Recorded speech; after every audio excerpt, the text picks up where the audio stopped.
Let's do that hockey.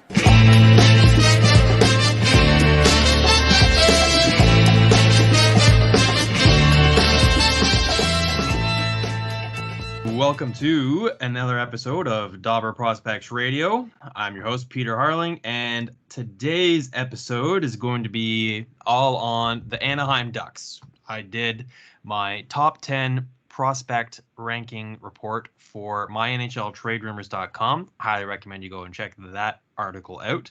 And the criteria I used for that ranking was they got to be under 25 games played and under 25 years old. And I have invited Eddy from the Forever Mighty podcast to join me and kind of nitpick my list, and maybe we can compare it to his and just kind of go through the top 10 and then plus a few more of the Anaheim Ducks top prospects. So first of all, welcome to the podcast, Eddy. Yeah, thanks for having me. It's nice to finally get back and talk about hockey. It starts to feel real that it's coming back in October finally.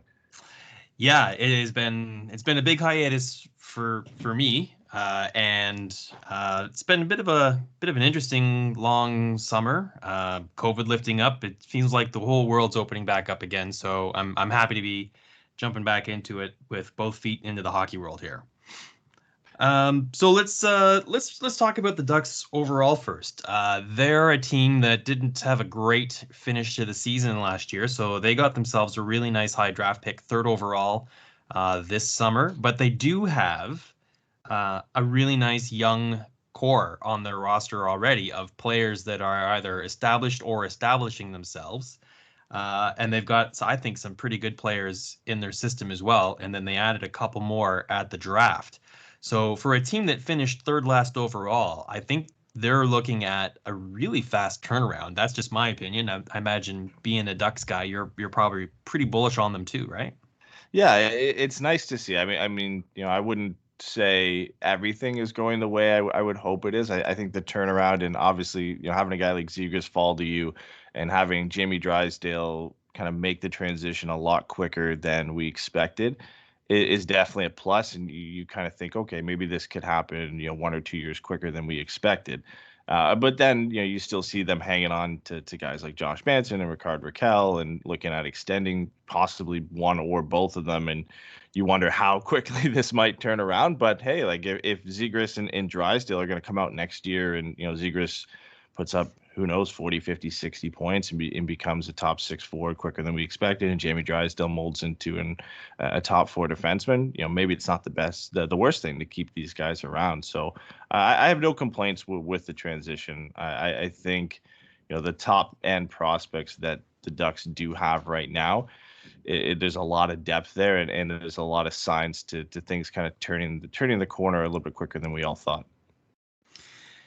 Yeah, so we're recording this episode on the 2nd of September, 21, and I wrote our top 10 article about a week or two ago. If I wrote it a month from now, I don't think the top 2 guys would make the list, and Zegras and Drysdale, because as I mentioned off the top, my cutoff was 25 games played. They're both under that right now, but like barely. So I don't think there's much question that they're going to be given a lot of opportunities to crack the roster. One of the things I thought was interesting about last season with the COVID conditions on the season, and this might not resonate so much with the Ducks, but I thought we would just kind of bring it up real quick, is the taxi squad was a new addition to NHL rosters. And I found that a lot of teams' taxi squads put on prospects on their reserve, on their taxi squad. So now these guys aren't getting, good reps in the AHL. They're not even getting poor minutes in the NHL. They're just practicing and traveling with the team on the taxi squad, but not actually getting any game action. And I did the Arizona rankings as well, and that'll be on the next episode with Craig Morgan. But one player on Arizona that I thought was really victimized by that was Barrett Hayton. Being in Canada, didn't see any Ducks games really last season. Were there players that you felt their development got a little bit stunted by being hidden on the taxi squad?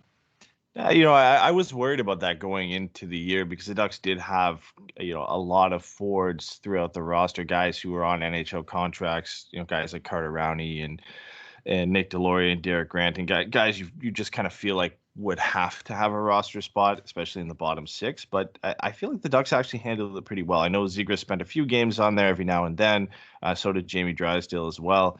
Guys like Jacob Perreault every now and then, after getting some game time with the San Diego Gulls, would find himself on the taxi squad. But it was really only ever for like 1 or 2 games, and most of the time it was just some of the veteran fours, guys like Sonny Milano or Alexander Volkov, or guys like that who would find themselves on the taxi squad. I know Josh Mahura might, if we had to pick a victim of the taxi squad, he might be the guy who didn't get as much reps as I would have liked to see. But when we're looking at the prospects and guys like Zegras and Drysdale and Perreault and even Lucas Dostal, they only spent a handful of games each on the taxi squad, and a lot of times it was more so just to get some other guys some game time and give those guys a rest, or sometimes lead to a promotion later on in the week and get these guys some reps in the NHL. So luckily, the Ducks handled it a lot better than I expected they would. Yeah, I think that's the way, in hindsight, the best way that the taxi squad would have been handled, by having players that are good but are basically kind of tweeners, right? Like they're already developed into what they are, and they're maybe really good AHL players or fringe NHL players. They're you're talking about guys like Josh Mahura. He doesn't have, I would say, a tremendous amount of NHL upside. He could be an NHL player, but he'll never be a number 1D. So if you've got someone like Jamie Drysdale, play him on your roster and give him full minutes. And if he doesn't make the cut, then give him full minutes in San Diego. Yeah, and I'm glad they did that, and because I was worried that, especially with Drysdale, Zegras kind of showed he was way too good for the AHL. His start down there was kind of what you all expected and what everybody hoped he would do, and that was dominate the first few games he had down there. He got a stint up in the NHL on the wing, went back down to San Diego to kind of transition to center, and then came back and finished the season with the Ducks at center. And he didn't really spend any time on the taxi squad, which was nice. But I was a bit worried with Drysdale. Obviously, we didn't know what was going to go on with the OHL season, and I figured, if he doesn't adjust for San Diego, even if he does, tries to go up to the NHL level, it just doesn't work. This could be a guy they just place on the taxi squad just to practice with NHL guys and get used to the environment, and then eventually go back down to Erie. So it was nice to see them not do that with him. And obviously he impressed more than everybody expected. So it's not like he didn't deserve to be up on the Ducks roster at that point. But yeah, if you wanted to see a guy there, if you're okay with seeing a guy there, I think Josh Mahura, as much as I'd like to see him play, you're right. His upside isn't at the same level of a Zegras or a Drysdale or even a Perreault in San Diego, where you're really worried about him losing time by spending it on the taxi squad. It's almost, in his case, more beneficial to be practicing with the NHL squad and maybe not playing in the AHL at 23, where we know what he can do down there. And getting some more reps at the NHL level, I think, is good for a guy like that. Yeah, I totally agree, and I think the Ducks handled it pretty well too. Let's tuck into our top 10 lists, and why don't we start at the top and work our way down? So our top 2 guys were the same. We both had Zegras at 1 and Drysdale at 2. Was that a clear-cut 1 and then a clear-cut 2, or when you were making your list, were you kind of like as back and forth as I was? Because I was kind of seeing it both ways, different times. Yeah, I think if you had to ask me at the beginning of the year, I think Zegras would have been the clear-cut number 1.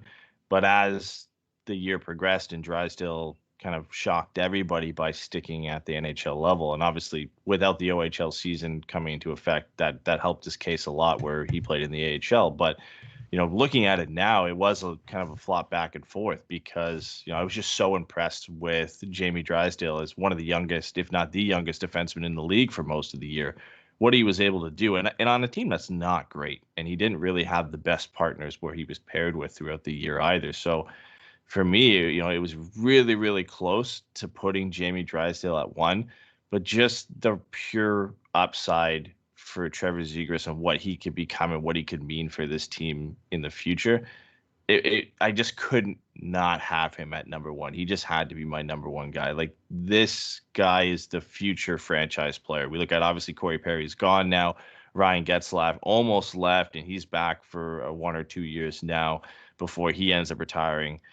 Zegras is the guy to take the mantle from them and be that franchise player. And when we're looking at who could be, the leading the way for the Ducks in the future, he just has to be the number one guy at this point. Yeah, I mean, he was picked ninth overall, so he's got the draft pedigree. And, since his draft year, he dominated the NCAA for a season with the Boston Terriers, won a gold medal at the World Juniors, and then he turned pro last year and he had, 21 points in 17 games in the A. That's incredible. And then he went on to get 13 more points in 24 NHL games. Like, I don't think there's any question that, he's going to be their number one franchise center. The only question I think I have is does that start when the puck drops at the start of the season, or is it established by the end of the season? Because it's going to happen very, very soon or soon.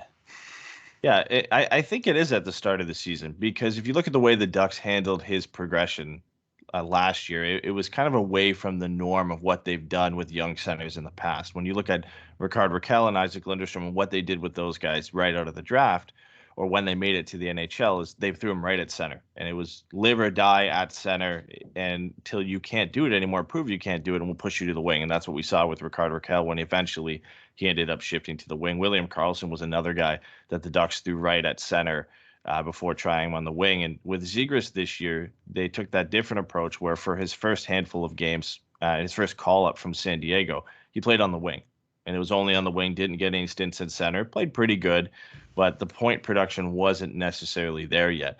He started to get things going, and then they sent him back down to San Diego and put out a public message that the reason they're sending him down is to start his transition to center, because he was playing wing in his first few games in San Diego as well. So they weren't even trying him at center down there. In that second stint, he became a center. He was a top six center for San Diego. The points still came. The Ducks wanted to keep him under that certain limit where he wouldn't have, I think, that extra year of UFA status. I don't remember the exact rule, but they ended up bringing him up so he could play the remainder of the season. And he played the remainder of the season centering Maxime Comtois and Troy Terry. And for that last, I think it was 15, 16 games, that was easily the Ducks' best line. And his production increased drastically compared to the first stint with the Ducks earlier in the year. And I can't see how they don't have him at center to start the year, and paired with those two guys. And if you're looking at fantasy upside and Calder race this year, the chemistry that they had in that last little run of 15 to 20 games at the end of the year, if they can pick that up at the beginning of the year, this is going to be the Ducks' top line. And Comtois was the Ducks' top goal scorer last year. I wouldn't put it past Trevor Zegras to potentially be the Ducks' top point getter this year, with Ryan Getzlaf obviously getting older. Adam Henrique had a bad year. Rickard Rakell hasn't got back to the same form. That's going to be the Ducks' go-to offensive weapon at 5-on-5 and on the power play too. Yeah, it's going to be a big challenge for him to keep doing what he's been doing so far. And like I said, that is a steady and steep incline in his development. And I guess he's proven that he's beyond the NCAA level. He's beyond the AHL level. So he's proven that he's good enough to be in the NHL. Now it's just a question of like, when does the needle start leveling off? Because right now it's just pointing straight up north for him, and it's pretty exciting. I think the upside is plenty of road left to go before he starts leveling off. I've also liked the same way that Jamie Drysdale's kind of done that. He's just his draft year. He was one of the biggest risers in the draft year. He was like the top ranked. Sorry, he wasn't one of the fastest. He was one of the top ranked defensemen in his entire draft season. As an NHL draft eligible player, he was invited to Team Canada's selection camp for the World Juniors, and played his way onto the team ahead of NHL drafted players. And then, no HL last season. He was very impressive in the AHL, got promoted to the NHL. And what stands out to me about his NHL games is that he was getting defensive zone starts and getting a lot of minutes in the NHL. His plus minus kind of wasn't great, and his point totals were good, but not great. But I mean, 18, 19 years old, whatever he is, and playing in the NHL, That's pretty impressive. I like the way that he keeps trending up and exceeding expectations, quite frankly. Yeah, for me, it's the confidence that, for an 18, 19-year-old defenseman who's played 20 games or so in the AHL, and before that played in the Ontario Hockey League, to go and step into the NHL, play big minutes, like you said, with the Ducks on a team that's not great and it doesn't have a great defensive structure either, and it's kind of been known for not being the greatest in front of John Gibson. He impressed me beyond what I would have expected from him this year. Even, knowing when the OHL canceled their season that he was going to either play AHL or NHL games, I didn't think he would adjust as quickly as he did. Like we knew his skating was going to take him far, but just the responsibility that he was given, he didn't shy away from it. He used his skating to his advantage at the NHL level. There wasn't really an adjustment that needed to be made there. And the offense, I think, will come, but the one thing with young defensemen that you're always worried about when they step up is being able to adjust to the physicality and the speed of the game, and be in the right position, make smart plays, and he has that already. Like, he looked like an NHL defenseman. He's still a kid, and there was some mistakes here or there, but I feel like the offense is going to come. And 8 points in 24 games for an 18-year-old defenseman in a very bad team is not bad. And I think he can improve on that. It's going to take some time, and he's going to have to get the right players, around him as well. But you think maybe this year, if he gets paired with a guy like Hampus Lindholm, has a bit more freedom offensively to kind of get things going on that side of the game. If the Ducks power play improves minimally from being basically league worst all year, he's going to be a big part of that as well. And obviously him and Zegras connecting on the power play is going to do wonders for his point totals as well. So he's just a guy that I liked when they drafted him, and he's just grown on me ever since, just with the progression and how quickly he's gotten to the NHL. And, I think there's no question that he's definitely not going back to Erie this year. He's playing with the Ducks. I can't see them sending him back to the OHL. He has nothing left to prove at that level. It's baffling to think that technically that is an option. He's young enough, and he's got one more season of eligibility for the OHL left. But I think that would be, I'm a big believer in players should stay in the OHL as long as they need to, and get all the time that they can and dominate at that level. And I think he's ready to move on now. I don't think there's much question about that. There would be no advantage to sending him back to the OHL. I don't think he has anything to learn there. He processes the game on a mental level fast enough to keep up with the pace of the NHL. I think it actually could even maybe stunt his growth if you sent him back to junior. He's got NHL caliber coaches in the NHL, so the coaching is better. All you're really doing is risking an injury if he goes back to the OHL. So I don't think there's any question as well that he'll be a top 4 at least this season pairing defenseman for the Ducks.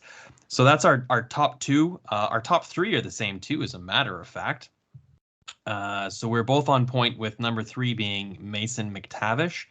Now, here's a guy that I was pretty bullish on at the start of the season, and he got kind of snubbed pretty hard early on in the year on a lot of people's draft rankings and lists. He was in like the 20 range on a lot of draft boards, or even later actually. And I was like, man, don't sleep on Mason McTavish just because he hasn't played. He's still gonna be great. He's a top 10 pick in my opinion. And then he started playing in Europe, and he was okay over there. He was good, a little slow starting, but he kind of, played a good physical game at the pro level hockey. And then the U18 tournament really turned on the Jets there. And I think he vaulted up a lot of the draft boards and all the way up into 3rd overall. I'm not sure how much of Mason McTavish you were able to watch last year outside of the U18s. You certainly would have seen him play the year before with the Petes, where I saw him play. And do you think that 3rd overall is a bit of a reach here, or are you pretty happy with the guys that they passed on to take McTavish? I've come around on the pick. At the time, And I personally thought there was a few better options there. I think William Eklund ended up going 7th overall to San Jose. I liked him at that spot to add to the creativity that they already have in Trevor Zegras.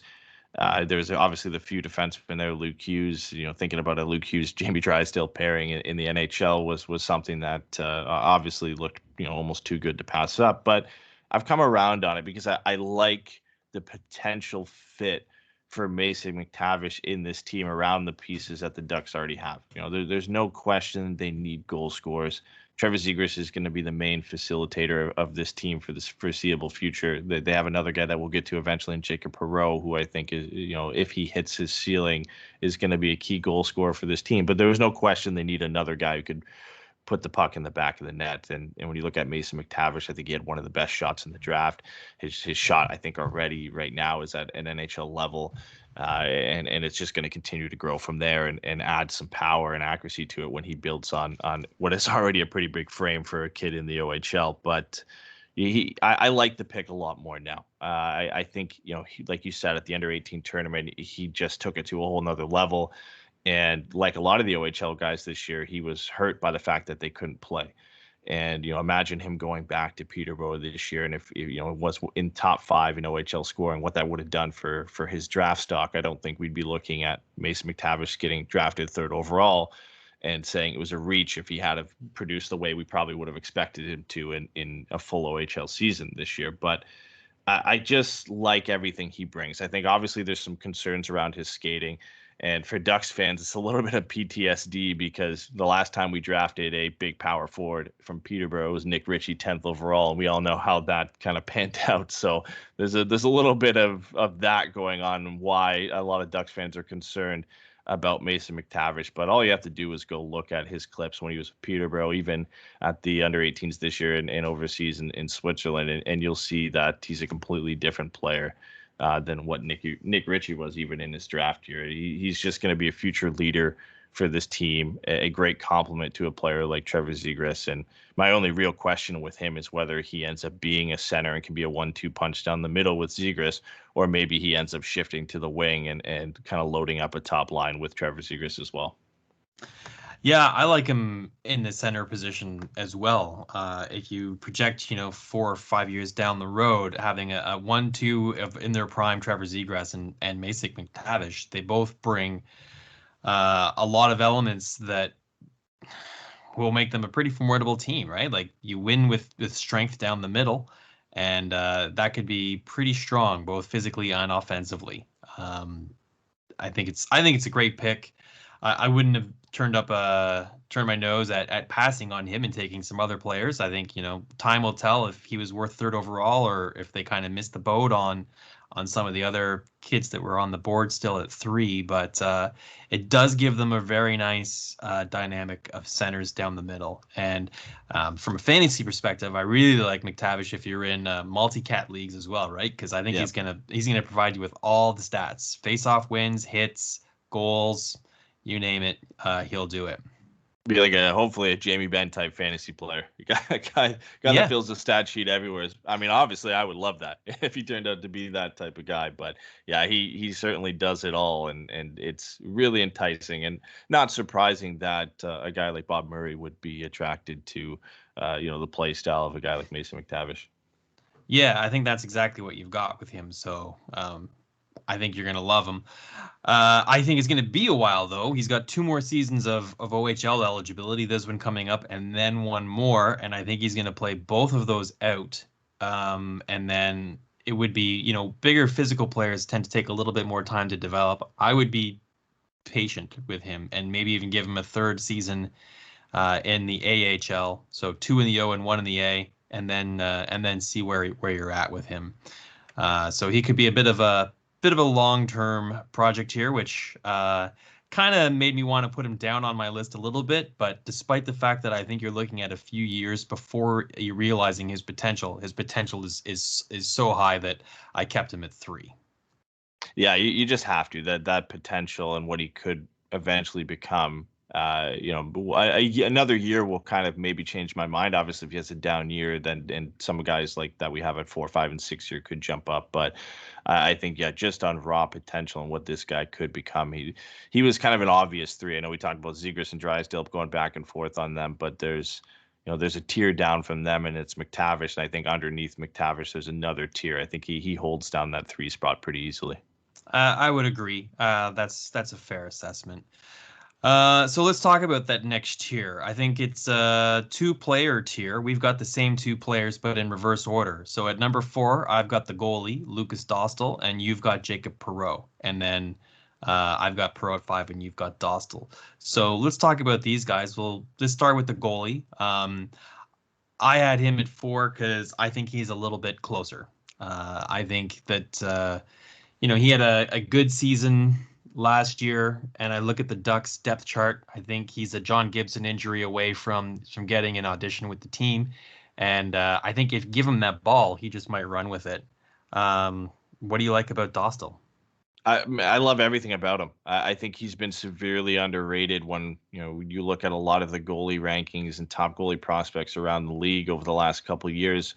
It's not like he hasn't played well. Like, he was one of the best goalies, and for one season was the best goaltender in the top league in Finland. He won the award. Like, he was the best goaltender in that league on a team that wasn't that great, and they hemorrhaged a lot of shots, and he was leading in all categories in that league. And there's always that worry about an adjustment period coming over from Europe and into North America, but he comes over to San Diego and starts just phenomenally. One of the best goaltenders in the league through, I think, the first 8 or 10 games. He cooled down a bit and had a struggle for the midpoint of the season. And then near the end of the year, he got back to that beginning season form and finished really strong for San Diego. Just didn't get enough support from the rest of the team. But I like everything about him. And when you think, what could John Gibson's long-term projection be for this team, and whether they keep him or get rid of him eventually, it's nice to know you have a guy of Lucas Dostal's caliber behind him. He's just one of those goaltenders that is rarely refined for his age, and to kind of float through the pro levels that he has so far is pretty remarkable. I think he's just so calm. He's rarely out of position. He's just a guy that doesn't get rattled, and it reminds me a lot, ironically, of John Gibson. And John Gibson, didn't have the same path, but he's got that Carey Price-esque ability to just not get rattled by anything.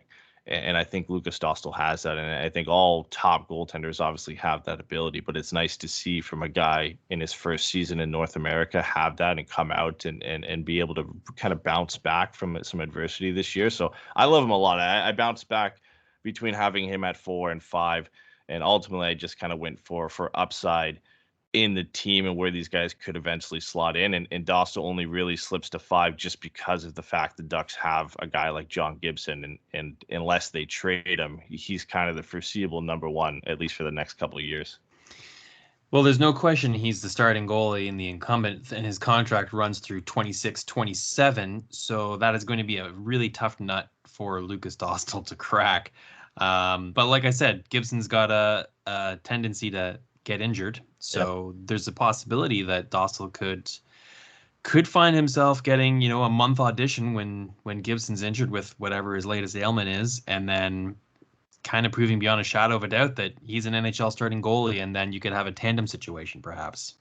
Yeah, we're all too familiar, Ducks fans, with the tandem situations. Had a lot of them over the years with Hiller and Anderson, and then Anderson and Gibson. It's kind of gotten away from a bit now with Gibson and Miller for the last few years. But you're right. Like, Lucas Dostal is one injury, whether it's to Gibson or even Anthony Stolarz, from getting a shot at the NHL level. And not even an injury. Like, Anthony Stolarz by no means has a guaranteed roster spot if Lucas Dostal continues to play the way he did last year, to at least get a couple looks this year. And from what I've seen from Lucas Dostal, he's not one to pass up on the opportunity. So if he gets a start or 2 next year, I think he's going to prove to everybody that he deserves to be at that level sooner rather than later.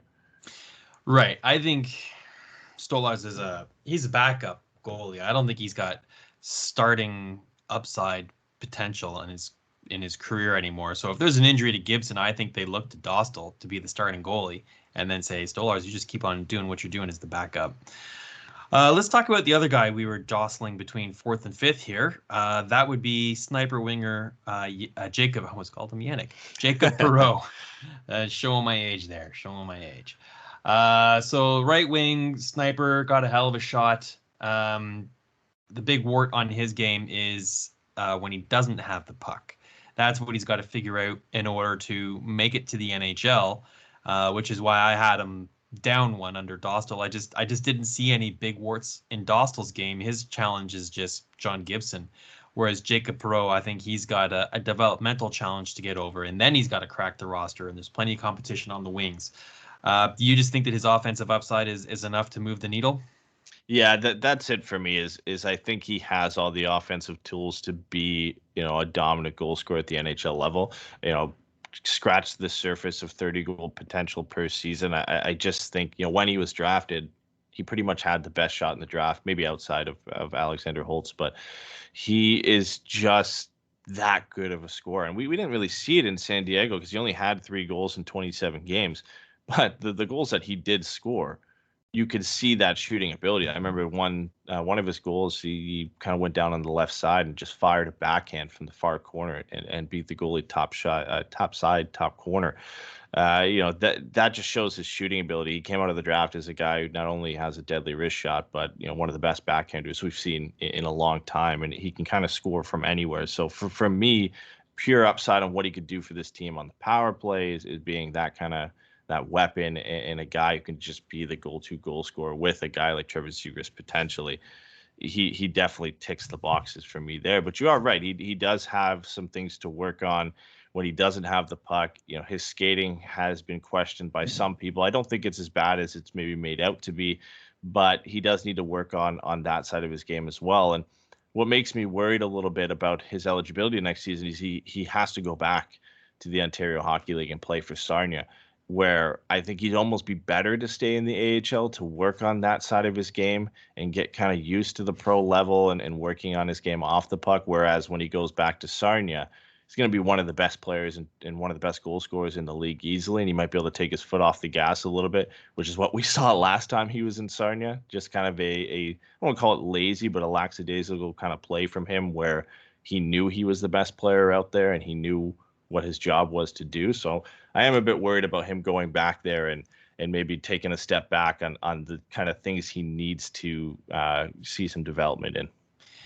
He may not go back to Sarnia, as a matter of fact. The OHL made a special amendment rule where if a player played 20 or more games in the American Hockey League last year, they can return to play a full season in the American Hockey League. Oh, perfect. Disregard me then. Well, he still might. I mean, it's up to the Ducks to decide how they want to manage him and if they think he'd be better off served here or there. I think the choice would be clear. I think it would be back to the AHL where, he can be monitored closely by, head coach Joel Bouchard and the director of player development, Francois Beauchemin. And, they can get their chops into him and really work out the warts in his defensive game, because I don't think he's got much to learn offensively. He's got the shot, he's got the vision offensively. That's not a problem. That's translatable to the NHL now. So where is he going to learn to play defense better, in the American Hockey League or in the OHL? And to me, that answer is crystal clear. It's the American Hockey League, where the pace is much faster. It'll be more challenging for him to play defense, and I think it'll push him to be more NHL ready faster, playing a full season in the AHL. So we'll see how that goes. The Ducks are pretty patient with their player development, not like some other teams. So I like the upside there.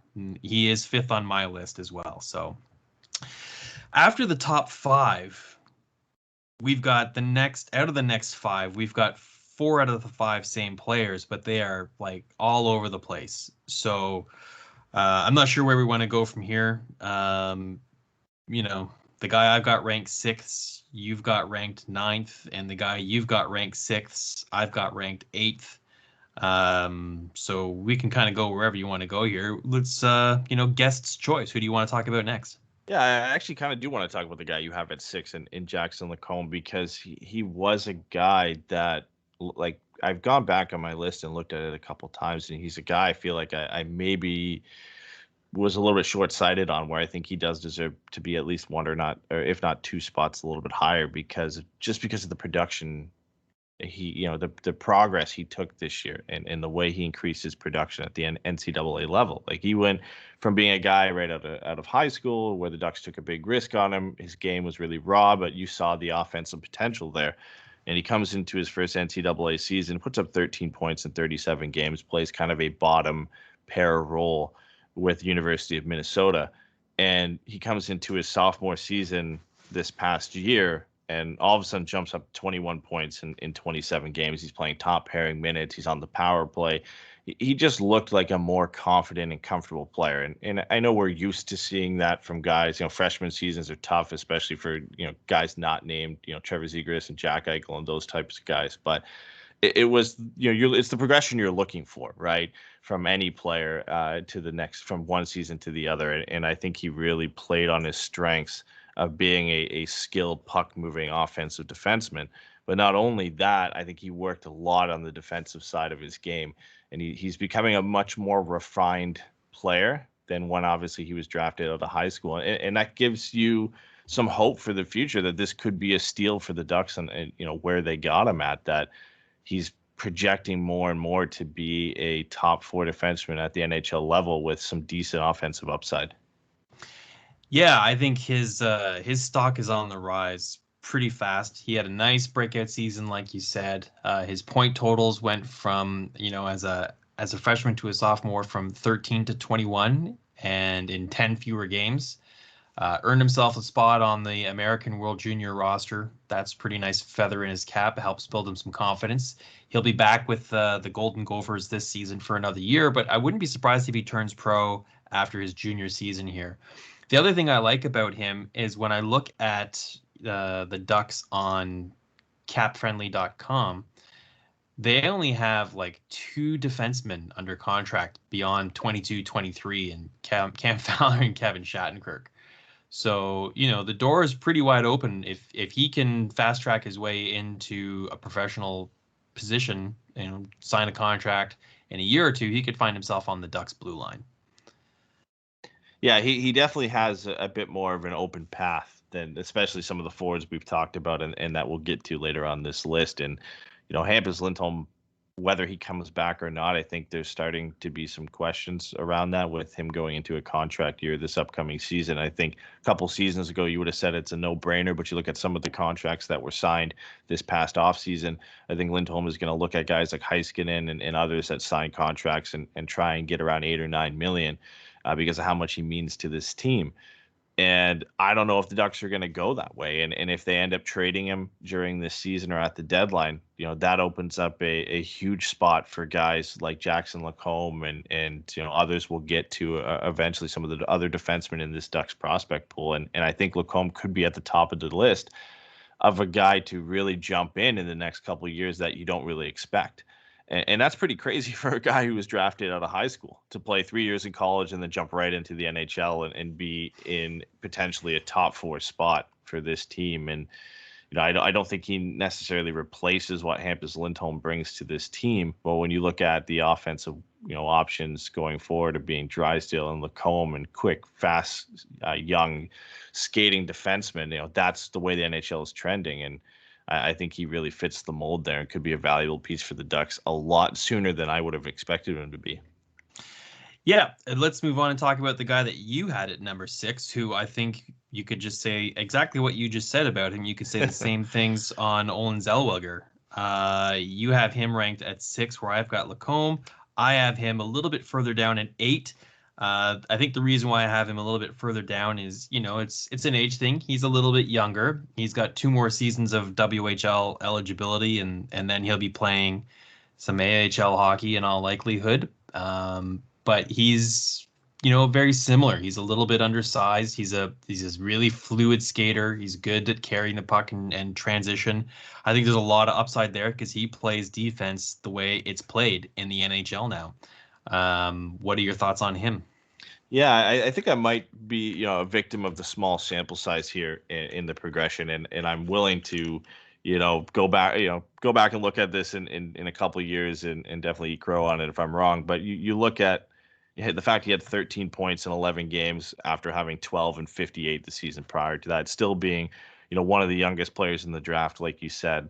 If he comes out in a full WHL season this year and puts up a point per game, I would look at, once Zegras and Drysdale obviously graduate, him moving up significantly on this list. That is some crazy production and increase in his offensive numbers year on year, and not something you normally see from young defensemen. So, the skating is obviously the big thing. He was hailed as one of the best skaters in the draft. He was one of the highest risers on people's boards near the end of the year just because of the numbers he put up.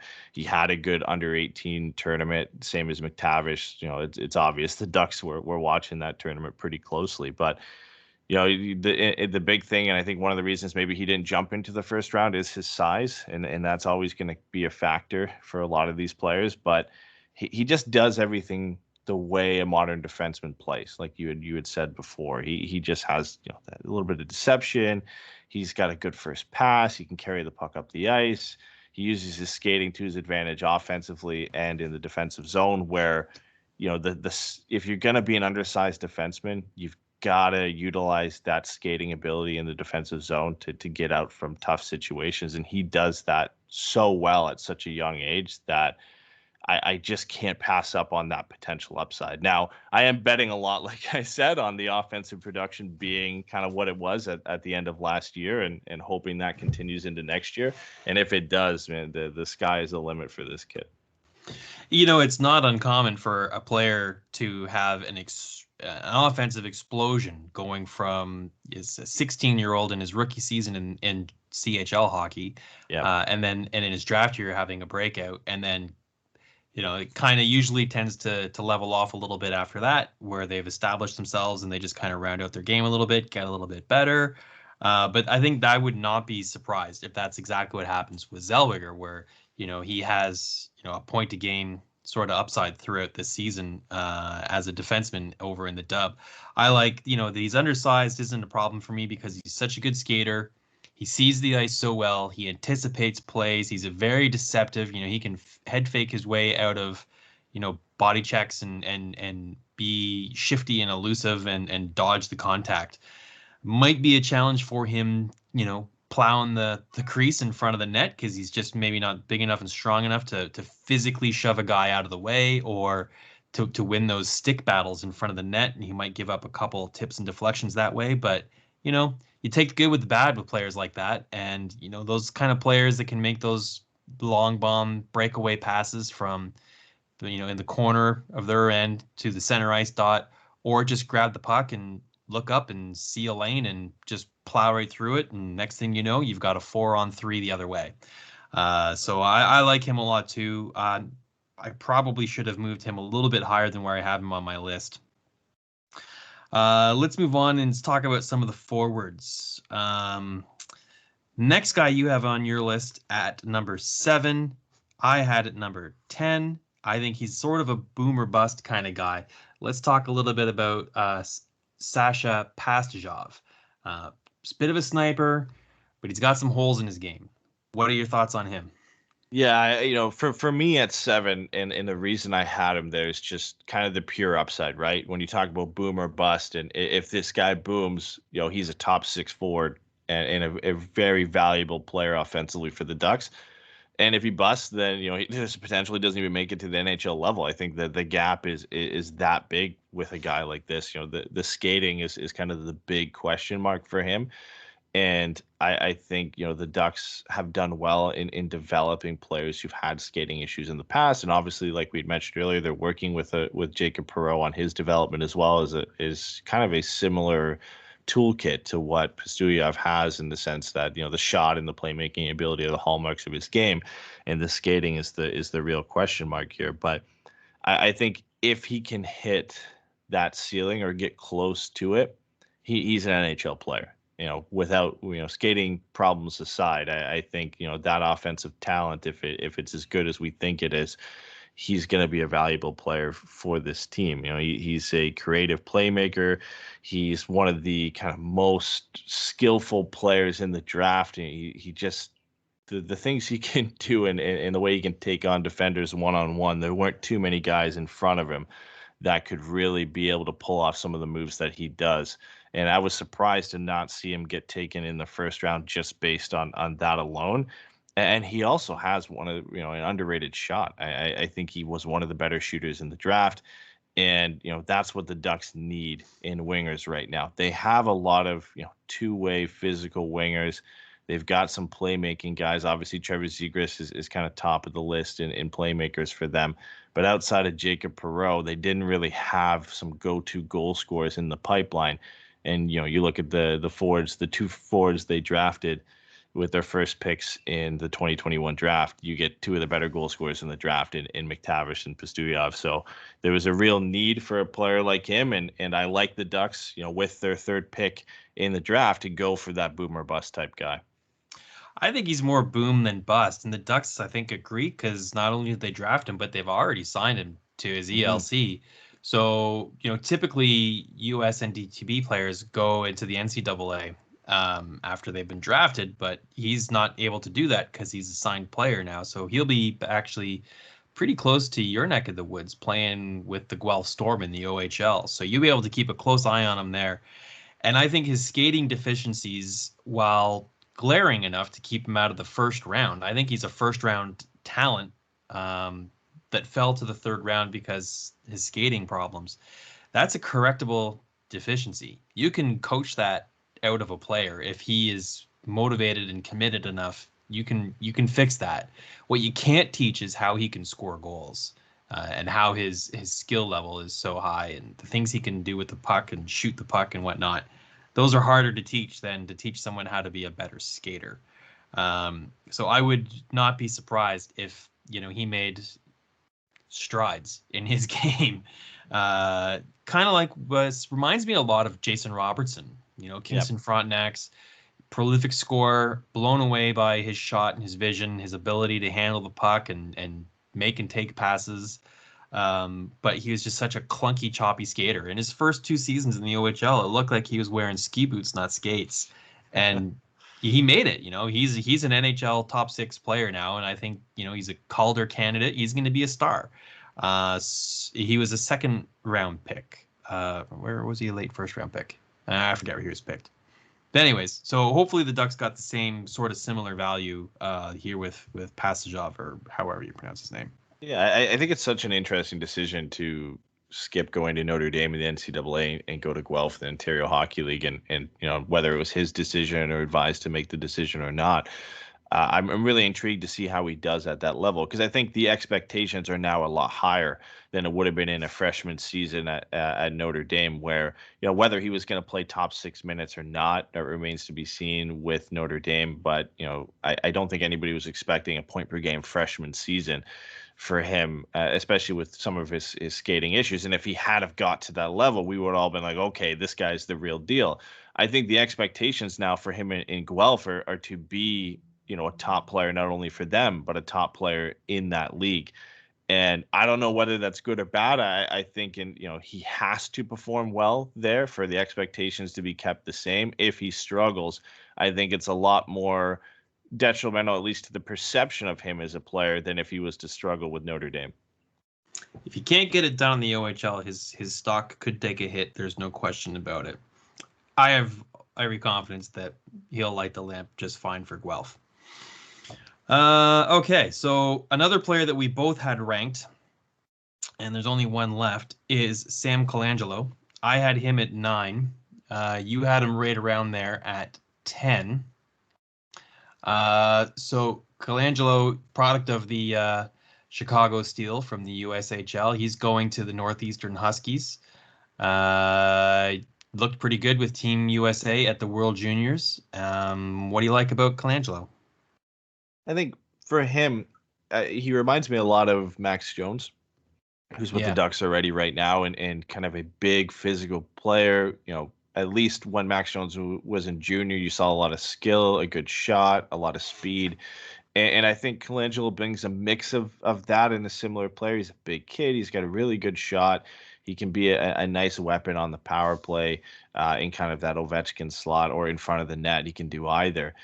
And, the real thing that kind of sucked for him this year was the injury problems that kept him to just 8 games for Northeastern. And obviously the fact that they also didn't play as many games because of the pandemic as well. So we just didn't get to see as much as him as we liked. And 3 assists in 8 games doesn't look great, but how healthy and how fit was he in those 8 games that he played is the big question. But I think, this season is going to be huge for him. And on whether he shoots up this list or falls off it, and what he can do at that level, because he's got the size and the skill to do well in the NCAA. He's just a big kid with a heavy shot, but he's got that kind of stick handling ability where in front of the net makes him just so dangerous. He's a guy you just like to, from either behind the net or just get him the puck in those tight areas, and he'll surprise you with how quick he can kind of pull off a toe drag and snipe a top corner on the goalie. So he's one of the guys I'm really gonna look to get some eyes on this year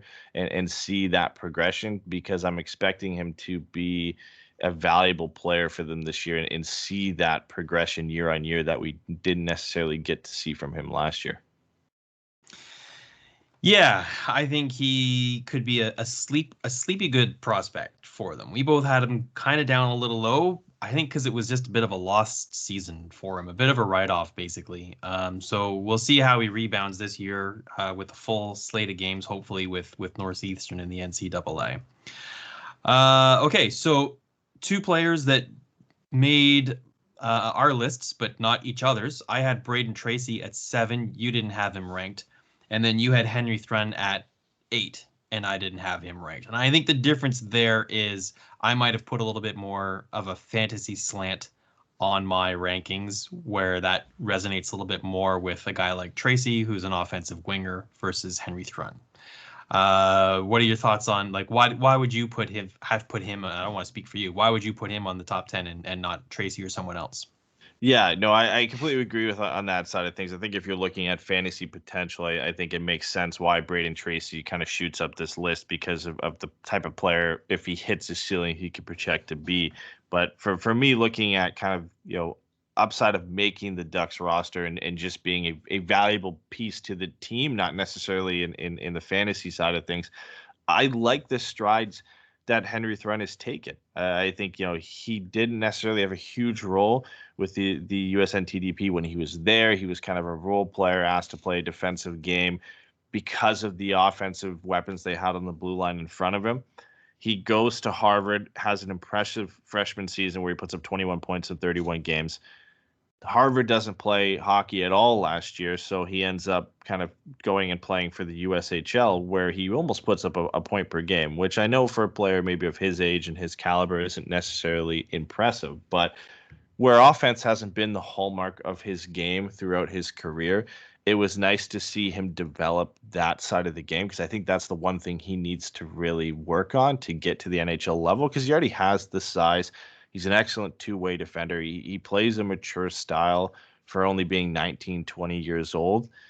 And he just has this kind of underappreciated ability to kind of defend the rush and close out, plays in the defensive zone and anticipate play very well. And I think he's just always been effective at that. But now adding in the mobility that he added in and working on his skating, and his first pass is a lot better, and he's become a weapon with his shot from the blue line. Just all that progression we've seen from him really, kind of makes me like him a lot more, and why I have him there, because I think his floor now is really a bottom pairing defenseman in the NHL, and just the rest of it hinges on his skating and his offensive upside, whether he can be a top 4 defenseman or not. Yeah, fair enough. I think I like everything you're saying there. For me, for Tracy, he went back to the Dub and scored a point a game with the Royals, which was one of the worst teams in the CHL. So that was impressive. And he's aged out of the Dub now, so he'll be going to play full time with the Gulls next season. And I think the cup of coffee he had with them at the start of the season before the WHL got going, I think that'll serve him well. He'll be going into that with his eyes wide open, knowing exactly what the pace of the league is like, what the lifestyle is for a professional hockey player. I think he'll be much more prepared for it. So I'll be looking for him to have a better season in the AHL than he did last year. He's I a think guy there's that can shoot up, right? Like if he has, it all hinges on how well he does. Because the cup of coffee he had in the AHL with the Gulls, he didn't get a lot of opportunities and had no points in 12 games. And if you didn't watch him play, and you didn't know where he played in the lineup, and you just looked at the numbers, you'd be like, oh man, like this is not good. Haven't seen the progression year on year in the WHL. He's always kind of hovered around a point per game and then just bombed in the AHL, and that would be concerning. But he played fourth line minutes with the Gulls. yeah. This year, he's going to be inserted into key situations for them. I think it's such a big year for him where I still believe the talent is there, that he could have a really big year for San Diego and easily shoot back onto my list. Like I really do like him a lot. He was an honorable mention for me, and I only left him off just because I just haven't seen that next step that I was hoping for from him. Where Victoria is a bad team, but you got to be that guy. I wanted him to be that guy, and he just didn't get there for me. And maybe he isn't that guy, and he needs to be supported a bit. But a big season in San Diego for him this year could go a long way. Would he have been your 11th ranked prospect? Yeah, I think so. Just on upside, I was flipping between him and probably Benoit Olivier Groulx. But when you look at offensive upside, and if he does hit the ceiling that he had out of the draft, I think he has to be at number 11. Well, I think we had the same top 12 then, because Thrun was my 11th and Bo Groulx was my 12th. I like Groulx. I think his development hasn't progressed as much as I would have liked. So I think his ceiling now is like a third or fourth line NHL player, whereas when he was drafted, I thought his floor would be a third or fourth line NHL player. So he's not developing at a fast enough pace for me to keep him in the top 10 list here. I haven't given up hope for him that he'll make it to the NHL and be an impactful player. But from a fantasy point of view, if you're looking for fantasy prospects, I think he's watch list caliber, not really an owning caliber anymore, depending on the depth of your league. Unless you've got the multi-cats, because he should get you some of the greasy points too, right? Besides just the odd point and face-off wins, if he sticks at center, he should get you some hits and blocks as well, because he's a bit of a gritty player. Yeah, if he ever does make it to the NHL, I think if you have a league that has shorthanded points in it, and you want some flyer to win one category, he would be the guy, because at every level he just seems to get it done shorthanded. Did it for San Diego last year, did it for the Mooseheads and Moncton in the QMJHL. Just one of those players. Reminds me a lot of Andrew Cogliano and what he did for the Ducks shorthanded, where he's just kind of always a threat. Because of his speed and his, he wasn't the best finisher, Andrew Cogliano was. And I think what Groulx maybe lacks in the speed compared to Cogliano, he has in that finishing ability in front of the net. It's not a dynamic goal scorer by any means, but for me, he's just a player is going to be valuable at the NHL level, because he's great defensively. He doesn't make a lot of mistakes. He has that offensive skill to finish plays and to be in the right spot. He's not dynamic offensively, but he's that guy you like to have on an energy third line and to throw out on your penalty kill unit and get a job done. And it's why I love him so much, because I don't think the Ducks really have anybody else in their system that could do that. And every team kind of needs a player like that. And we look at the value placed on guys like Barclay Goodrow and Blake Coleman and guys like that. Like he reminds me of a guy like that, and I think that's what he could be at the NHL level. And it's always a lot better to develop those guys in house instead of going and paying $3 or $4 million for 6 or 7 years for them. So I'm happy about it. I like him a lot, like I like Max Jones, where I don't think they're going to be top players for this team, but they fill a role that nobody else does, of being just really valuable depth pieces to what would hopefully be a cup contending team in the future. I love Max Jones. Okay, but he's not a prospect. So let's talk about a couple more guys that kind of slipped out of the top 10 on our list here. One that I really want to kind of pick your brain on is Hunter Drew. He's a player that I'm kind of just selfishly curious about finding out a little bit more about. I'm starting to hear some good things about him. Tell me a little bit about Hunter Drew. Hunter Drew is just one of the most fascinating players I've ever watched develop. He's a forward sometimes, and he's defenseman other times. And like his time in the QMJHL, he was just this enforcer defenseman who sometimes played forward, and 50 points in 61 games with 141 penalty minutes in his last year with Charlottetown. And then he goes over to Slovakia after the beginning of last year and puts up 111 penalty minutes in 20 games with 16 points as a defenseman. Like, I know that league is notorious for a lot of penalty minutes, but like, I've always just wanted to ask this guy like how he managed to be able to do that. And played defense most of the time for San Diego last year, a few games at forward, but the Ducks just released their training camp roster and he's listed as a forward. So I have no idea what they plan to do with this guy, whether it's a fourth line forward or a defenseman or like that Brendan Smith type role for that Smith was for the Rangers last year, where some games he plays defense and some games he plays forward. I just love him because he could be anything. Like, he's not going to be a top player for this team, but I just love the fact that he could eventually make the roster and be this just weird utility player for the Ducks. So I have no idea what he's going to become, whether he's going to make the NHL or not, but I hope he does just for a few games, just so I can see him at the NHL level, because he has all the makings to be kind of a modern day power forward, kind of like Tom Wilson light type guy who just does everything. And even if he does turn out to be a Brendan Smith, I don't think it's the worst thing in the world to have a player like that in your roster who can kind of play multiple positions. I was thinking Radko Gudas. Yes, that would be like top level upside for Hunter Drew would be Radko Gudas. I would love that. But can also play forward. Hell, let's just put him at center and then he can win some faceoffs and get me every category in my fantasy league. Yeah. Seems like an offensive Yanni Hakanpää would be nice. Yeah, I might not count on him for too many power play goals. One player that if he makes it could provide all kinds of offensive upside. And I've been pretty bullish on him, but I'm kind of starting to cool my jets a little bit, is Brogan Rafferty. So he'll be getting a new opportunity this season in the Ducks organization, coming over from Vancouver. I think he's a great example of a player that was terribly mismanaged with the taxi squad. He spent the entire season on the taxi squad and hardly played any games. Didn't play AHL, didn't play NHL, didn't play. And then they didn't qualify him and made him a free agent, and the Ducks snacked him up.